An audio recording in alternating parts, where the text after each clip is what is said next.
Good morning everyone. I am Dr. Mamata N, Assistant Professor of Economics, Government First Aid College, Tiptu. Today we let us discuss about industrial statistics. ಕೈಗಾರಿಕಾ ಅಂಕಿಅಂಶಗಳು. Industrial statistics.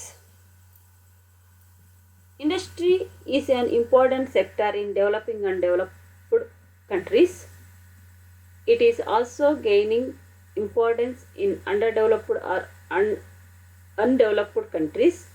It is one of the most important sectors in the economy of India. The importance of the industrial sector in the production of agricultural products, providing employment to the growing population, providing employment to the workers who have left the agriculture sector, and the modernization of the nation is less clear. The collection and compilation of industrial statistics is therefore essential for research and policy making. ಕೈಗಾರಿಕಾ ಅಭಿವೃದ್ಧಿಯು ಅಭಿವೃದ್ಧಿಶೀಲ ಮತ್ತು ಅಭಿವೃದ್ಧಿ ಹೊಂದಿದ ದೇಶಗಳಲ್ಲಿ ಒಂದು ಪ್ರಮುಖ ವಲಯವಾಗಿರುತ್ತೆ. Developing and developed countries. ಹಿಂದುಳಿದ ಅಥವಾ ಅನಭಿವೃದ್ಧ ದೇಶಗಳಲ್ಲಿಯೂ ಅದು ಮಹತ್ವವನ್ನು ಪಡೆಯುತ್ತಿರ್ತದೆ. ಭಾರತದ ಅರ್ಥವ್ಯವಸ್ಥೆಯಲ್ಲಿ ಭಾರತದ ಅರ್ಥವ್ಯವಸ್ಥೆಯಲ್ಲಿಯೂ ಅತಿ ಮುಖ್ಯ ವಲಯಗಳಲ್ಲಿ ಒಂದೆನಿಸಿದೆ. ಇದು ಬೆಳೆಯುತ್ತಿರುವಂತಹ ಜನಸಂಖ್ಯೆಗೆ ಉದ್ಯೋಗಾವಕಾಶಗಳನ್ನು ಒದಗಿಸುವ, ಕೃಷಿ ಉತ್ಪನ್ನಗಳನ್ನು ಹೂಡುವಳಿಗಳಾಗಿ ಬಳಸಿಕೊಂಡು ಉತ್ಪಾದನೆ ಮಾಡಬಹುದಾದಂತಹ ವ್ಯವಸಾಯ ವಲಯದ ಹೊರಬಂದ ಕೆಲಸಗಾರರಿಗೆ ಉದ್ಯೋಗಗಳನ್ನು ಒದಗಿಸುವ, ವ್ಯವಸಾಯ ಅಂದರೆ ಕೃಷಿಯಿಂದ ಹೊರಬಂದಂತಹ ಜನರಿಗೆ ಉದ್ಯೋಗಾವಕಾಶವನ್ನು ಒದಗಿಸುವಂತಹ ಮತ್ತು ರಾಷ್ಟ್ರದ ಆಧುನೀಕರಣ ಸಾಧನೆಯ ಕಾರ್ಯಗಳಲ್ಲಿ ಕೈಗಾರಿಕಾ ವಲಯದ ಮಹತ್ವವನ್ನು ಎಷ್ಟು ವರ್ಣಿಸಿದ್ರೂ ಕಡಿಮೆನೆ.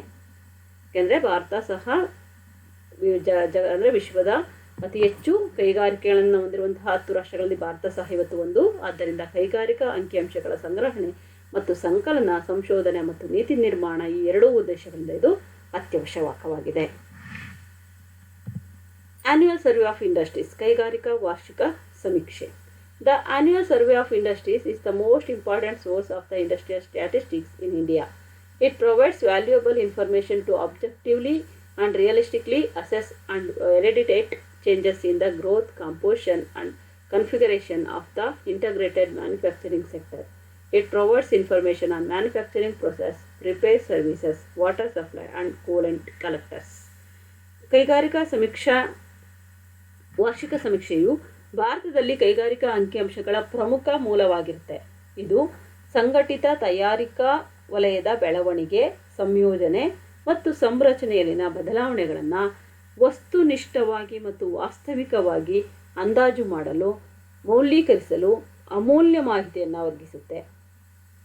ತಯಾರಿಕಾ ಪ್ರಕ್ರಿಯೆಗಳು, ದುರಸ್ತಿ ಸೇವೆಗಳು, ಅನಿಲ, ನೀರು ಪೂರೈಕೆ ಮತ್ತು ಶೀತಕ ಸಂಗ್ರಹಾಗಾರಗಳ ಬಗೆಗೆ ಮಾಹಿತಿಯನ್ನು ಇದರಿಂದ ಪಡೆಯಲಾಗುತ್ತೆ. The Industrial Annual Survey for the period 2010-11 is carried out in accordance with the Statutory Procurement Act 2008 and the rules laid down in 2011 under its auspices. However, in Jammu and Kashmir, only the Survey of Statistical Status Act 1961 and under the provision set out in 1964 are carried out. 2010-11 ನಂತರದಲ್ಲಿ ಕೈಗಾರಿಕಾ ವಾರ್ಷಿಕ ಸಮೀಕ್ಷೆಯನ್ನು ಅಂಕಿಅಂಶ ಸಂಗ್ರಹಣಾ ಕಾಯ್ದೆ 2008 ಮತ್ತು ಅದರ ಆಶ್ರಯದಲ್ಲಿ 2011 ರೂಪಿಸಲಾದ ನಿಯಮಗಳ ಪ್ರಕಾರ ವಹಿಸಲಾಗುತ್ತೆ. ಆದರೆ ಜಮ್ಮು ಮತ್ತು ಕಾಶ್ಮೀರದಲ್ಲಿ ಮಾತ್ರ ಅಂಕಿಅಂಶ ಸಂಗ್ರಹ ರಾಜ್ಯ ಕಾಯ್ದೆ 1961 ಮತ್ತು ಅದರಡಿಯಲ್ಲಿ 1964 ರೂಪಿಸಲಾದ ನಿಯಮಗಳ ಅನ್ವಯ ಸಮೀಕ್ಷೆಯನ್ನು ನಿರ್ವಹಿಸಲಾಗುತ್ತೆ. ಅಲ್ಲಿ ಜಮ್ಮು ಕಾಶ್ಮೀರದಲ್ಲಿ ಮಾತ್ರ. ಉಳಿದಂತೆ ನಮ್ಮ ದೇಶದಲ್ಲಿ ಅಂದರೆ ಇಡೀ ಎಲ್ಲ ರಾಜ್ಯಗಳಲ್ಲೂ ಸಹ ದೇಶದ ಎಲ್ಲ ರಾಜ್ಯಗಳಲ್ಲೂ 2011 ಆಕ್ಟ್ ಪ್ರಕಾರ ಮಾಡಲಾಗುತ್ತೆ. Prior to 2009-10, this annual survey was conducted in accordance with the Statistical Collection Act 1953 and the rules laid down in 1959 under its auspices. 2009-10 ಮುಂಚಿನ ಅವಧಿಯಲ್ಲಿ ಈ ವಾರ್ಷಿಕ ಸಮೀಕ್ಷೆಯನ್ನು ಅಂಕಿಅಂಶಗಳ ಸಂಗ್ರಹಣಾ ಕಾಯ್ದೆ 1953 ಮತ್ತು ಅದರ ಆಶ್ರಯದಲ್ಲಿ 1959 ರೂಪಿಸಲಾದ ನಿಯಮಗಳ ಅನ್ವಯ ನಡೆಸಲಾಗ್ತಿತ್ತು. Historical background. Recognizing the importance of data collection and compilation for the country's industrial sector, the Government of India initiated a voluntary project to collect detailed data from major industries after the 1930s during World War II. Each department of government created its own statistical branches to meet the specific requirements of combat management.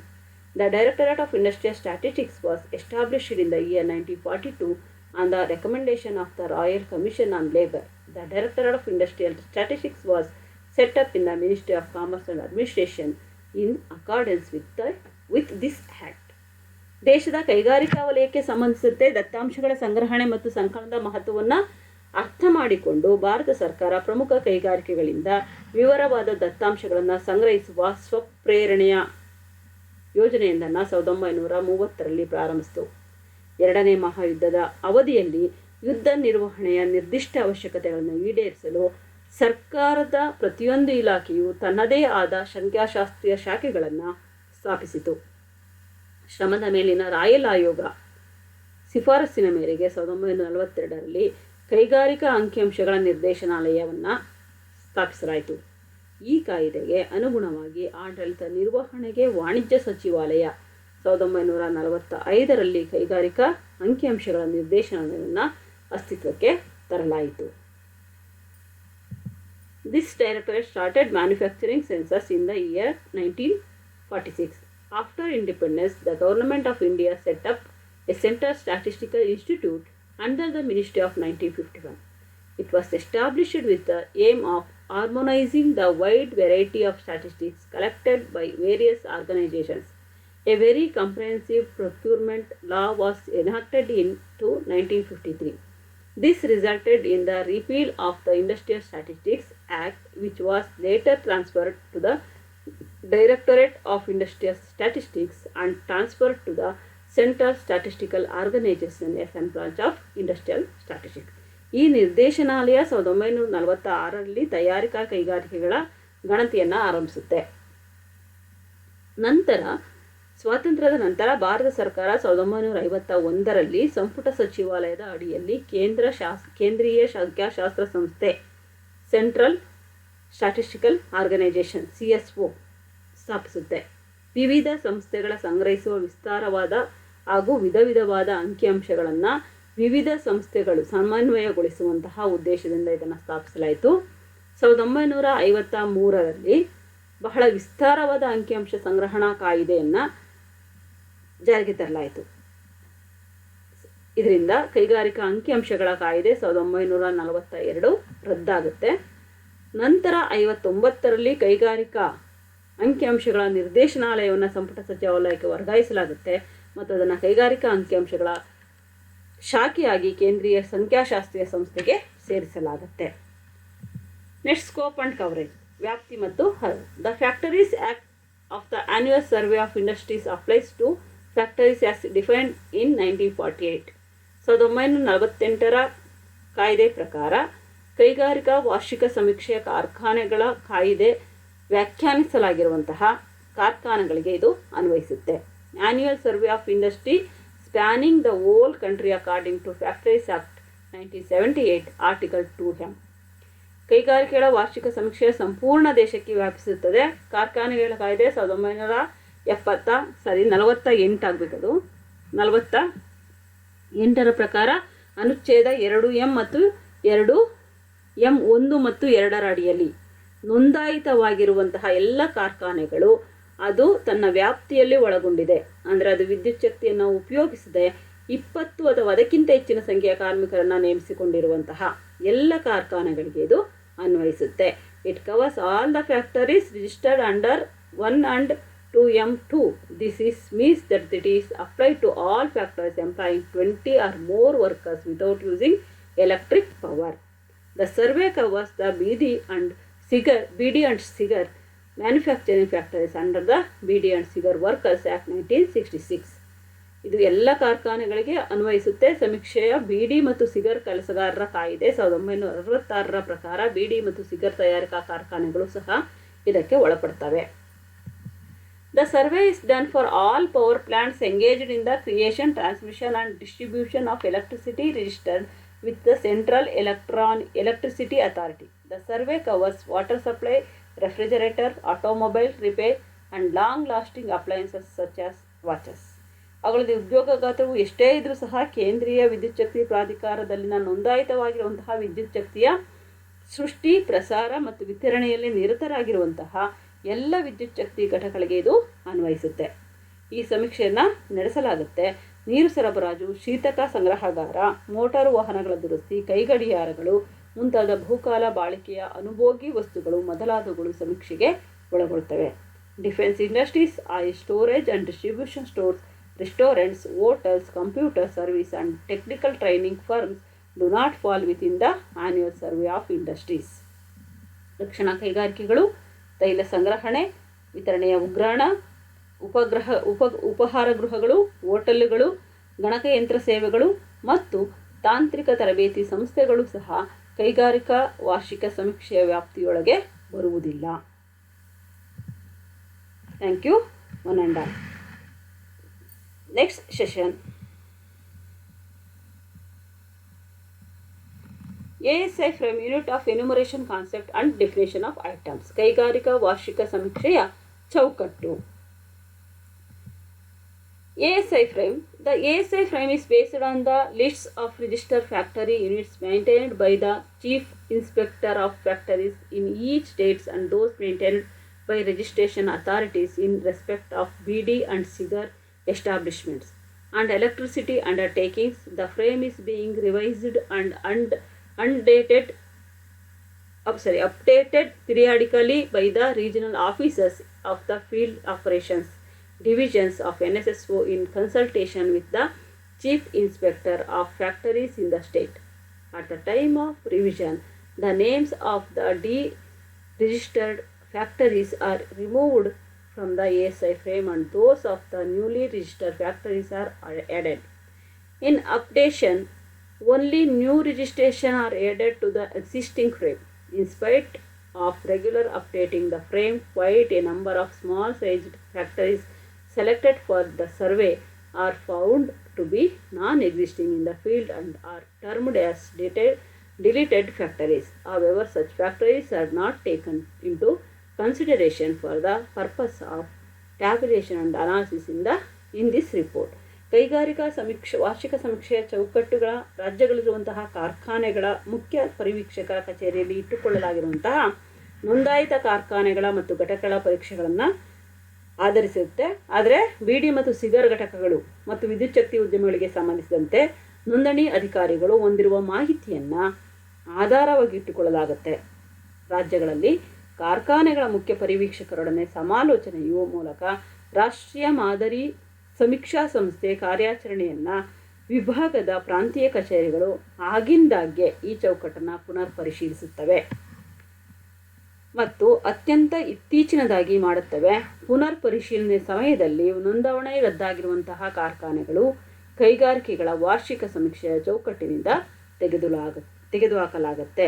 Non existing in the field and are termed as deleted factories. ಅಂದರೆ ಈ ಕಾರ್ಖಾನೆಗಳನ್ನು ತೆಗೆದುಹಾಕಲಾಗುತ್ತೆ.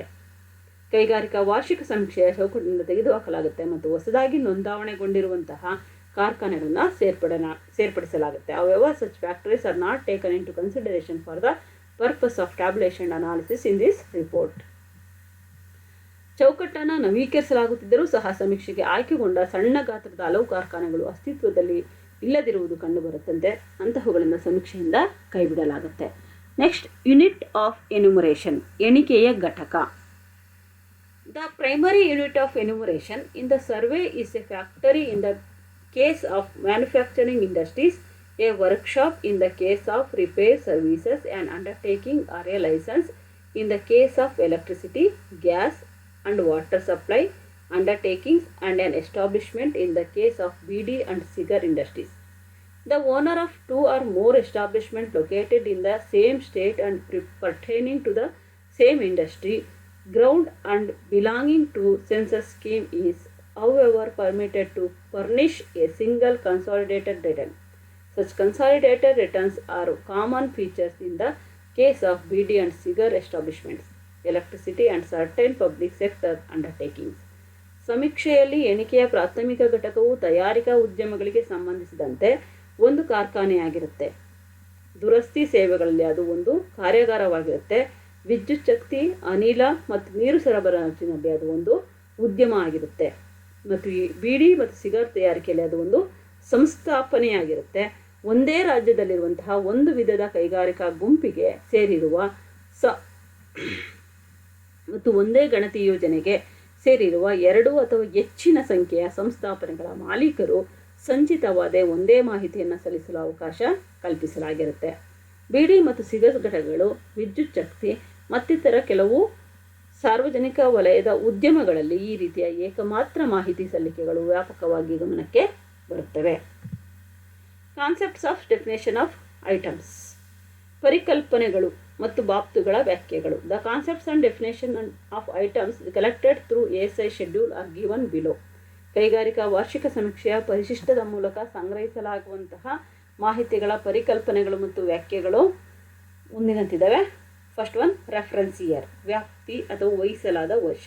For ASI 2012-13 is the accounting year of the factory ending on 31st March 2013, while the survey was conducted in 2013-14. ಆ ವರ್ಷದ March 31ಕ್ಕೆ ಅಂತ್ಯಗೊಳ್ಳುವ ವರ್ಷಕ್ಕೆ ಲೆಕ್ಕಾಚಾರದ ವರ್ಷ ಹಿಂದಿನ ವರ್ಷದ ಏಪ್ರಿಲ್ 1ರಿಂದ ಈ ವರ್ಷದ ಮಾರ್ಚ್ 31 ಆಗಿರುತ್ತೆ. ಉದಾಹರಣೆಗೆ 2012-13 ಅಂದರೆ 2012 ಏಪ್ರಿಲ್ 1ರಿಂದ 2013 ಮಾರ್ಚ್ 31 ಆಗಿರುತ್ತೆ. ಮಾರ್ಚ್ 31, 2018 ಒಳಗೊಳ್ಳುವ ವರ್ಷಕ್ಕೆ ಲೆಕ್ಕಾಚಾರ ವರ್ಷ 2017-18 ಆಗಿರುತ್ತೆ. ಫ್ಯಾಕ್ಟರಿ, ಸೆಕೆಂಡ್ ಒನ್, ಕಾರ್ಖಾನೆ.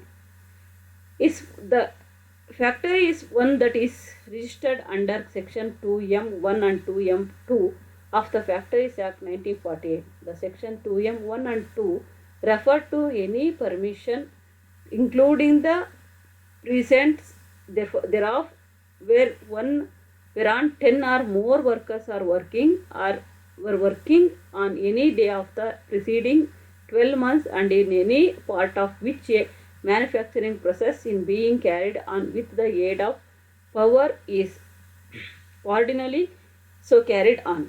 Or second, or B, wherein 20 or more workers are working or were working on any day of the preceding 12 months and in any part of which a manufacturing process is being carried on without the aid power or is ordinarily so carried on.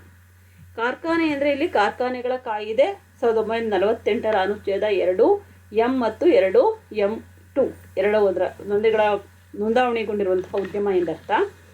ಅನುಚ್ಛೇದ 2M1 ಮತ್ತು 2M2ರ ಪ್ರಕಾರ 10 ಅಥವಾ ಅದಕ್ಕಿಂತ ಹೆಚ್ಚಿನ ಕೆಲಸಗಾರರು ಕೆಲಸ ಮಾಡುತ್ತಿರುವಂತಹ ಇಂದಿನ 12 ತಿಂಗಳುಗಳ ಅವಧಿಯಲ್ಲಿ ಯಾವುದೇ ದಿವಸ ಕೆಲಸ ಮಾಡಿರುವ ಸ್ಥಳ ಅಥವಾ ಆವರಣ ಎಂದರ್ಥ ಮತ್ತು ತಯಾರಿಕಾ ಪ್ರಕ್ರಿಯೆಯ ವಿದ್ಯುತ್ ಶಕ್ತಿಯ ಸಹಾಯದಿಂದ ಆಗಿರಬೇಕು.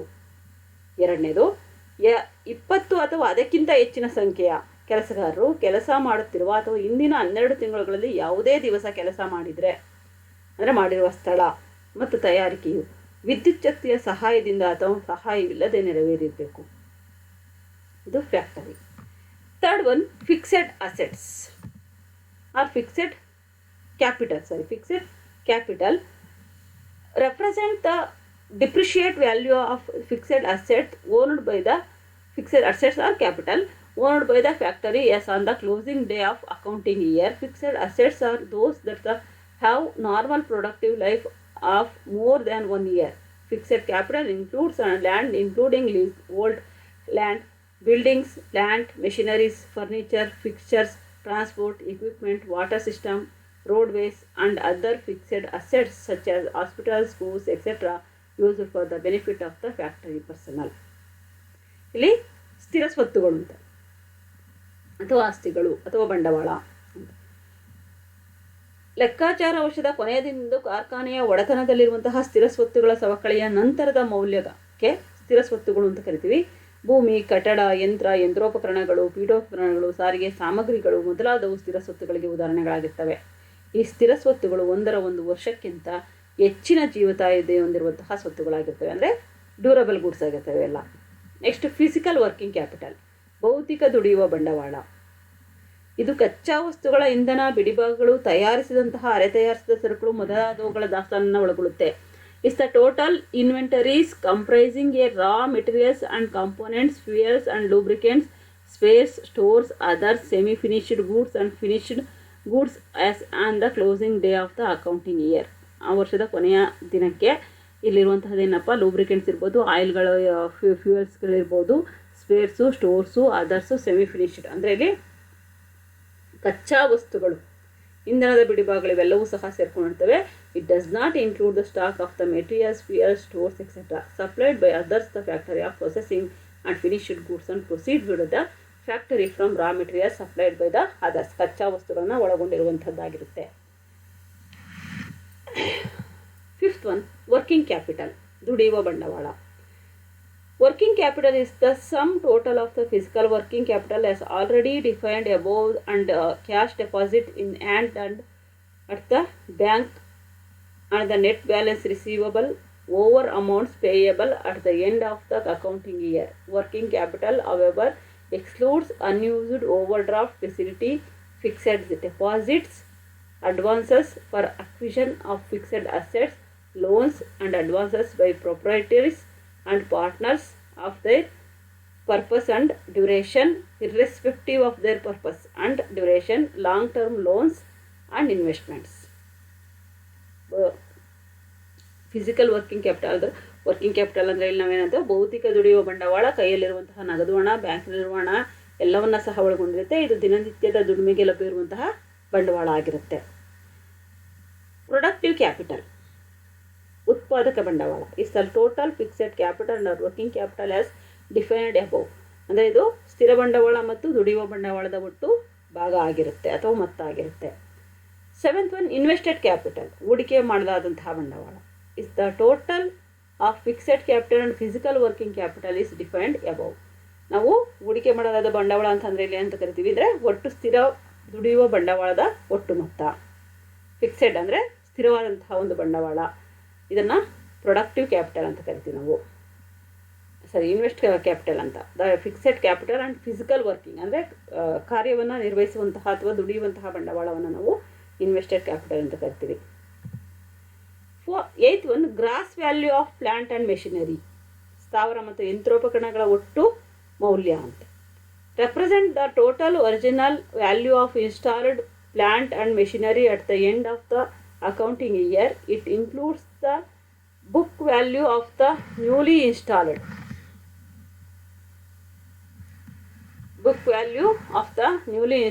plants and machineries and the approximate value of rented in plants and machinery at the time of renting in, but exclude the value of rented out plants and machinery. Total value of all the plants and machinery acquired on hire purchases basis is also included. ಸ್ಥಾವರ, ಇದು ಪ್ರತಿಷ್ಠಾಪಿತವಾಗಿರುವಂತಹ ಸ್ಥಾವರ ಮತ್ತು ಯಂತ್ರೋಪಕರಣ ಮುಖ್ಯ ಮೌಲ್ಯ ಆಗಿರುತ್ತೆ. ಆದರೆ ಸವಕಳಿಯನ್ನು ಕಳೆಯದೆ ಮೌಲ್ಯ ಲೆಕ್ಕಾಚಾರ ವರ್ಷದ ಕೊನೆಯಲ್ಲಿ ಇದನ್ನು ಅಂದಾಜು ಮಾಡಲಾಗುತ್ತೆ. Ninth one, outstanding loans. Outstanding loans means ಬಾಕಿ ಇರುವ ಸಾಲಗಳು ಅಂತೇಳಿ. ಲೆಕ್ಕಾಚಾರದ ಕೊನೆಯ ದಿನದಂದು ಕಾರ್ಖಾನೆಯ ಪುಸ್ತಕಗಳ ಪ್ರಕಾರ ಬಾಕಿ ಇರುವ ಅಲ್ಪಾವಧಿ ಮತ್ತು ದೀರ್ಘಾವಧಿ ಸಾಲಗಳ ಒಟ್ಟು ಮೊತ್ತವನ್ನು ಇದು ಒಳಗೊಳ್ಳುತ್ತೆ. Represent all loans outstanding according to the books of the factory as on the closing day of the accounting year, whether short term or long term, interest bearing or not loans. 10th, workers, ಕೆಲಸಗಾರರು. Workers are defined to include all persons employed directly or through any agency, whether for wages or not, and engaged in any manufacturing process or in cleaning any part of the machinery or premises used for manufacturing process or in any other kind of work incidental to or connected with the manufacturing process or the subject of the manufacturing process. Labor engaged in the repair or maintenance or production of fixed assets for factories' own use, or employed for generating electricity or producing coal, gas, etc. are included. ಕೆಲಸಗಾರರು ಎಂದರೆ ನೇರವಾಗಿ ಅಥವಾ ಯಾವುದಾದರೂ ಸಂಸ್ಥೆಯ ಮೂಲಕ ವೇತನಕ್ಕಾಗಿ ನೇಮಕಗೊಂಡಿರುವ ಎಲ್ಲ ಜನರು ಎಂದರ್ಥ. ತಯಾರಿಕಾ ಪ್ರಕ್ರಿಯೆ, ಸ್ಥಾವರ ಮತ್ತು ಯಂತ್ರಗಳನ್ನು ಶುಚಿಗೊಳಿಸುವಿಕೆ, ದುರಸ್ತಿ ಕೆಲಸ ಮೊದಲಾದವುಗಳಲ್ಲಿ ಇವರು ತಮ್ಮನ್ನು ತಾವು ತೊಡಗಿಸ್ಕೊಂಡಿರ್ತಾರೆ. ಇವರನ್ನು ನಾವು ಕೆಲಸಗಾರರು ಅಂತ ಕರಿತೀವಿ. ನೆಕ್ಸ್ಟ್, ಎಂಪ್ಲಾಯೀಸ್, ಉದ್ಯೋಗಿಗಳು. Include all workers depend above the persons receiving wages and holding clerical or supervisors or managerial position engaged in administrative office. ಅವರು ಕ್ಲರ್ಕ್ ಆಗಿರಲಿ, ಸೂಪರ್ವೈಸರ್ಗಳಾಗಿರಲಿ, ಅಥವಾ ನಿರ್ವಹಣಾಗಾರರಾಗಿರಲಿ, ಅಥವಾ ಆಡಳಿತಗಾರರಾಗಿರಲಿ, ಇವರೆಲ್ಲರೂ ಸಹ ಆಫೀಸರ್ಸ್ ಅಂತ ಅಂದರೆ ಉದ್ಯೋಗಿಗಳು ಅಂತ ಕರಿತೀವಿ. Store keeping section and welfare section, sales department as also those engaged in purchase of raw materials etcetera or purchase of fixed assets for the factory as well as watch and ward staff. ಇಲ್ಲಿ ಉದ್ಯೋಗಿಗಳು ಅಂದರೆ ಯಾರಪ್ಪ ಅಂದರೆ ಕೆಲಸಗಾರರು, ಗುಮಾಸ್ತರು, ಕೆಲಸ ಮೇಲ್ವಿಚಾರಣೆ, ಆಡಳಿತ ಕಚೇರಿ ಮುಂತಾದವುಗಳಿಗೆ ನೇಮಿಕೊಂಡಿರುವಂತಹ ಸಿಬ್ಬಂದಿಗಳಾಗಿರ್ತಾರೆ. 12th one, total person engaged. Include employees defined above the all working priority and their family members who are actively engaged in the work of the factory even without any pay. ಯಾವುದೇ ರೀತಿಯ ಆದಾಯ ಹೊಂದದೆ ಸ್ವಂತ ಫ್ಯಾಕ್ಟರಿಯಲ್ಲಿ ತಾವು ತೊಡಗಿಸಿಕೊಂಡು ಕಾರ್ಯವನ್ನು ನಿರ್ವಹಿಸುವಂತಹ ಸ್ವ ಉದ್ಯೋಗಿಗಳು ಅಂದರೆ ಉತ್ಪಾದಕರು ಅವರಾಗಿರ್ತಾರೆ, ಉದ್ಯಮಶೀಲರು ಅವರಾಗಿರ್ತಾರೆ, ಉತ್ಪಾದನೆಯನ್ನು ಮಾಡುವಂತಹ ಕೆಲಸಗಾರರು ಅವರಾಗಿರುವಂತಹ ಒಂದು ಸ್ಥಿತಿ. And the unpaid members of the cooperative societies who worked in or for the factory in any direct or productive capacity. ಉತ್ಪಾದನೆಯಲ್ಲಿ ನೇರವಾಗಿ ತೊಡಕೊಂಡಿರುವಂಥವರು. The number of workers or employees is an average number obtained by dividing Mondays worked by the number of days the factory had worked during the reference year. Third one, wages and salaries. ವೇತನಗಳು ಮತ್ತು ಸಂಬಳಗಳು. Salaries are defined to include all remuneration in monetary terms and also payable more or less regularly in each pay period to workers as compensation for work done during the accounting year. It includes a direct wage and salary. ಕೆಲಸಗಾರರಲ್ಲಿ ಲೆಕ್ಕಾಚಾರದ ವರ್ಷದ ಕೆಲಸ ಮಾಡಲಾದಂತಹ ಕೆಲಸಕ್ಕೆ ಅನುಗುಣವಾಗಿ ಅವರಿಗೆ ಪಾವತಿ ಮಾಡಲಾಗುವಂತಹ ಅಣರೂಪಿ ವೇತನ ಅಥವಾ ಅಣರೂಪಿ ಪ್ರತಿಫಲ ಎಂಬ ವೇತನಗಳು ಮತ್ತು ಸಂಬಳಗಳನ್ನು ವ್ಯಾಖ್ಯಾನಿಸಲಾಗಿದೆ. ಕೆಲಸಗಾರರಿಗೆ ಪಾವತಿಸುವುದನ್ನು ವೇತನ ಅಂತ ಕರಿತೀವಿ, ಉದ್ಯೋಗಿಗಳು ಪಾವತಿಸುವುದನ್ನು ಸಂಬಳ ಅಂತ ಕರೆಯಲಾಗುತ್ತೆ. ಇದು ಮುಖ್ಯವಾಗಿ ನೇರ ವೇತನಗಳು, ಡೈರೆಕ್ಟ್ ವೇಜಸ್ ಆರ್ ಸ್ಯಾಲ್ರಿ ಅಂದರೆ ನೇರ ವೇತನ ಮತ್ತು ಸಂಬಳಗಳನ್ನು ಒಳಗೊಂಡಿರುತ್ತೆ. ಹಾಗೆ ಮೀರಿದ ಅವಧಿಯ ಸಂಬಳ ಅಥವಾ ತುಟಿ ಭತ್ಯೆ, ಮನೆ ಬಾಡಿಗೆ ಮತ್ತಿತರ ಭತ್ಯೆಗಳು, ಬೋನಸ್ಸು, ಅನುಗ್ರಹ ಕೊಡುಗೆಗಳು ಇತ್ಯಾದಿಗಳನ್ನು ಸಹ ಒಳಗೊಂಡಿರುತ್ತೆ. Next 14th, contribution to provident fund and other funds. ಭವಿಷ್ಯ ನಿಧಿ ಮತ್ತಿತರ ನಿಧಿಗಳಿಗೆ ಕೊಡುಗೆ.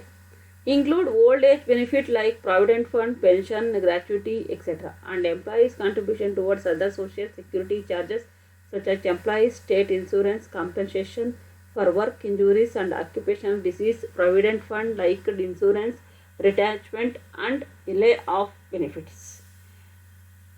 ಕೆಲಸಗಾರರ ಭವಿಷ್ಯ ನಿಧಿ, ವಿಶ್ರಾಂತಿ ವೇತನ, ಇನಾಮು ಮೊದಲಾದಂತಹ ವೃದ್ಧಾಪ್ಯ ಸೌಲಭ್ಯಗಳನ್ನು ಮತ್ತು ಕೆಲಸಗಾರರ ರಾಜ್ಯ ವಿಮೆ, ಕಾಯಿಲೆ ಭತ್ಯೆ ಮುಂತಾದವುಗಳಿಗೆ ಮಾಲೀಕರ ಕೊಡುಗೆಯನ್ನು ಇದು ಪ್ರತಿನಿಧಿಸುತ್ತೆ. Next workmen and staff welfare expenses.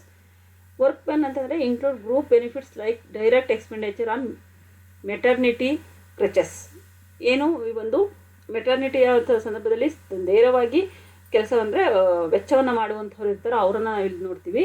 Canteen facilities ಮತ್ತು ಒಂದು ಉಪಹಾರ ಗೃಹಗಳನ್ನು ಒಂದು ಸೌಲಭ್ಯಗಳು, educational, cultural and recreational facilities, ಶಿಕ್ಷಣ ಮತ್ತು ಸಾಂಸ್ಕೃತಿಕವಾದಂತಹ ಸೇವೆಗಳು ಹೊಂದುವಂಥದ್ದು.